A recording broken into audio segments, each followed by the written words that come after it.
मित्रों नमस्कार। मैं के सिंह, आप देख रहे हैं अपना 76 news channel people bill. Uttar Pradesh के मुख्यमंत्री योगी आदित्यनाथ के चहेते मुख्य सचिव मनोज कुमार सिंह की भी उस वैसी फजीयत के साथ में सेवा से विदाई हुई जैसी पूर्व डीजीपी प्रशांत कुमार की हुई थी। प्रशांत कुमार भी योगी आदित्यनाथ के बहुत चहेते थे। प्रशांत कुमार ने के बारे में प्रशांत कुमार के सेवा विस्तार के लिए योगी सरकार ने केंद्र को फाइल भेजी थी, लेकिन केंद्र ने तिरस्कार की भावना रखते हुए अब ये था कि अगर सेवा विस्तार को मंजूर नहीं करना था तो यथा समय फाइल रिजेक्ट करके वो भेज देना चाहिए थी उनकी अनुशंसा को। लेकिन वो लेकिन तिरस्कार जताते हुए कि हमारे यहाँ आपकी फाइल माने एक रद्दी का टोकरा है, रद्दी कागज है। तो इसको जताने के लिए मतलब एक तरह से इसमें यही इजहार शामिल था, इसी भावना का। तो केंद्र सरकार ने आखिरी समय तक प्रशांत कुमार के बारे में, जो प्रशांत कुमार का रिटायरमेंट नहीं हुआ, तो न तो ये बताया कि उनका सेवा विस्तार का अनुरोध मंजूर किया जा रहा है, न ये बताया कि ना मंजूर किया जा रहा है। इससे बड़ी जगहसाई हुई। प्रशांत कुमार के साथ में 2-3 और डीजीपी उस दिन रिटायर हुए थे।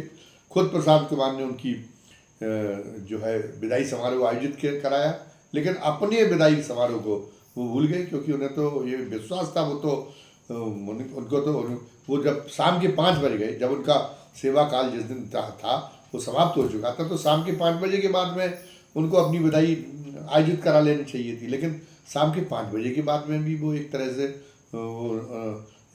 नारद जी की जो मानसिकता रही थी, नारद मोग में जो बताया जाता, उस ढंग के मतलब वो तब भी मोगालता पा ले रहे कि अभी केंद्र सरकार का अभी केंद्र से हमारा जो है सेवा विस्तार की अवधि मंजूर होकर आ जाएगी। तो बड़ी उसमें किरकिरी हुई, योगी सरकार की बड़ी फजीयत हुई। प्रशांत कुमार की तो हुई, लेकिन राज्य सरकार की भी बहुत बड़ी फजीयत हुई, क्योंकि 8 बजे तक भी 8 बज गए, जबकि 5 बजे के बाद में उनका सेवा काल समाप्त हो चुका था। तो 8 बजे तक एक तरीके से बिना डीजी के उत्तर प्रदेश रहा, कार्यकारी डीजी भी नहीं था। और जब 8 बजे तक 8 बज गए और उसके बाद में भी केंद्र सरकार का कोई रिस्पांस नहीं आया, तब फिर ये हुआ कि आनंद फानंद उनकी जो है वो उनका कार्यवाहक डीजीपी के रूप में राजीव कृष्णा को नियुक्त किए जाने की घोषणा हुई और प्रशांत कुमार से उनको कार्यभार दिलाया गया। और फिर प्रशांत कुमार से कहा गया कि देर रात में उन्होंने अपनी विदाई कराई। तो इसमें बड़ी जगहसाई हुई। अब की बार मुख्य सचिव का मौका आया मनोज कुमार सिंह का। अब मनोज कुमार सिंह में तो एक जादूगर अधिकारी है। मनोज कुमार सिंह के बारे में कहा जाता है कि वो तो जो है राज्य सरकार तो उनकी अनुशंसा कर ही रही थी, लेकिन जो उत्तर प्रदेश के जो विरोधी दल भी चाहते थे कि वो मनोज कुमार सिंह ही मुख्य सचिव के रूप में कंटिन्यू करें। तो एक बड़ी एक तरह से अगर हो जाता तो बड़ी सहूलियत की, बड़ी एक आरामदायक स्थिति योगी सरकार के लिए रहती है अगर मनोज कुमार सिंह को अगर सेवा विस्तार दे दिया जाता। लेकिन केंद्र सरकार के इरादे तभी स्पष्ट हो गए थे जब मनोज कुमार सिंह ने एक बिल्डर का हजारों करोड़ रुपए का कि उस पर जो पेनल्टी थी वो अनधिकृत तरीके से किसे माफ़ कर दी और उसकी शिकायत हुई। और शिकायत जो है पीएमओ ने उसको संदर्भित कर दिया केंद्रीय सतर्कता आयोग को। तो जब केंद्रीय सतर्कता आयोग को किसी अधिकारी की जांच संदर्भित हो जाती है तो उसका मतलब है कि ये मान लिया गया कि प्रथम दृष्टया उसकी सत्यनिष्ठा संदिग्ध है।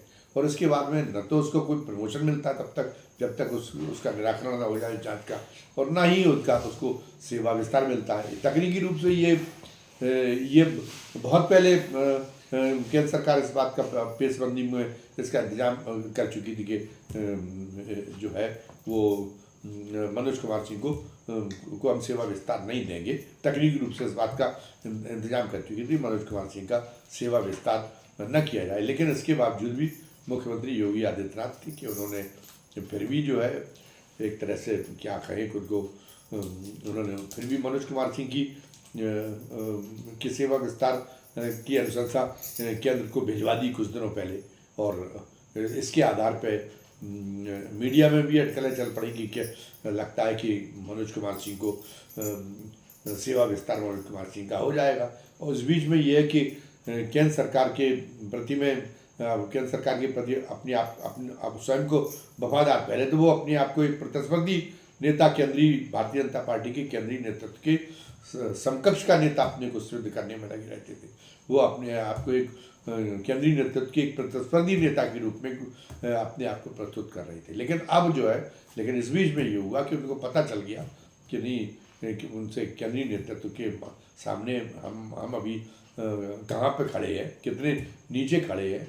तो फिर इसके बाद में उन्होंने ये जताना शुरू किया कि हम जो है, चाहे प्रधानमंत्री हम नरेंद्र मोदी हो और चाहे वो अमित शाह हो, उनके प्रति हम उनके वफादार सैनिक के रूप में उत्तर प्रदेश में काम करना चाहते हैं। हम कोई ये नहीं दे अपना कोई अलग से रौब और रुतबे की और अपना कोई जो है अलग से कोई ईगो हम प्रदर्शित नहीं करना चाहते, ये जाहिर कर रहे थे। तो इस नाते उनको उम्मीद थी कि इतने वो आज्ञाकारिता के साथ में केंद्रीय नेतृत्व के सामने प्रस्तुत हो चुके, तो उनकी मनोज कुमार सिंह का तो सेवा विस्तार हो ही जाएगा। लेकिन आज भी वही हुआ कि मनोज कुमार सिंह के सेवा विस्तार की आज 5 बजे तक का उनका समय था, उनके सेवा अवधि, तब 5 बजे तक उनकी सेवा विस्तार की के बारे में कोई रिस्पॉन्स केंद्र की ओर से नहीं आया। तो प्रशांत कुमार के जैसे मामले में जग हसाई हुई थी, जैसी शर्मिंदगी उठानी पड़ी थी योगी आदित्यनाथ को, वैसी शर्मिंदगी ना उठानी पड़े। तो 5 बजे के बाद में फिर उन्होंने जो है तत्काल घोषणा कर दी गई कि अब यह प्रतीक्षा ख़त्म कर दी गई कि अब उनका सेवा विस्तार के लिए कुछ घंटे और प्रतीक्षा की जाए, ये न करके।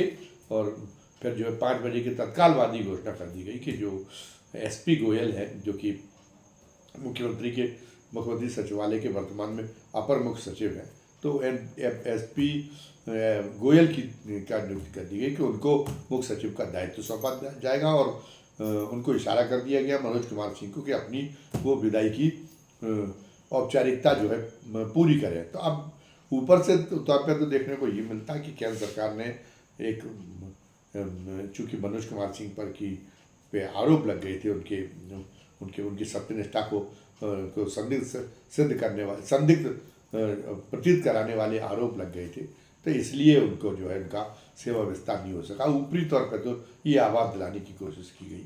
लेकिन अगर मनोज कुमार सिंह भी अपना बटोर रहे थे, रुपया बटोर रहे थे, तो फिर ये कहना पड़ेगा कि बाकी दूध का धुला तो एक आधी IAS अधिकारी हो, तो बाकी तो मुख्यमंत्री के जितने नज़दीकी अधिकारी या जितने केंद्र के चहेते अधिकारी वो भी सारे के सारे, उनमें से भी कोई दूध का धुला नहीं है। तो ये मापदंड नहीं रहा। मापदंड निश्चित रूप से ये लगता है कि योगी को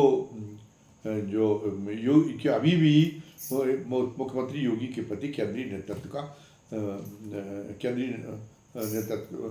नेतृत्व विश्वास नहीं कर पा रहा। अभी भी योगी आदित्यनाथ के प्रति अभी भी उनकी कार्यशैली को लेके, अभी भी उनको लेके वो नहीं कर पा रहा। और लगता ये है कि जिस तरीके से अभी इस बीच में जो ऊर्जा मंत्री हैं, जो प्रधानमंत्री नरेंद्र मोदी के बड़े नज़दीकी उत्तर प्रदेश के ऊर्जा मंत्री अरविंद शर्मा ने जिस तरीके से योगी आदित्यनाथ के खिलाफ मोर्चा खोला, जिस तरीके से तमाम सारे मंत्रियों ने बताया कि मंत्रियों की शिकायतों से उजागर हुआ कि हर विभाग में योगी ने ऐसे अधिकारी बिठा रखे जो अपने मंत्री की बात नहीं सुनते, चाहे ट्रांसफ़र हो चाहे कौन सा मामला हो।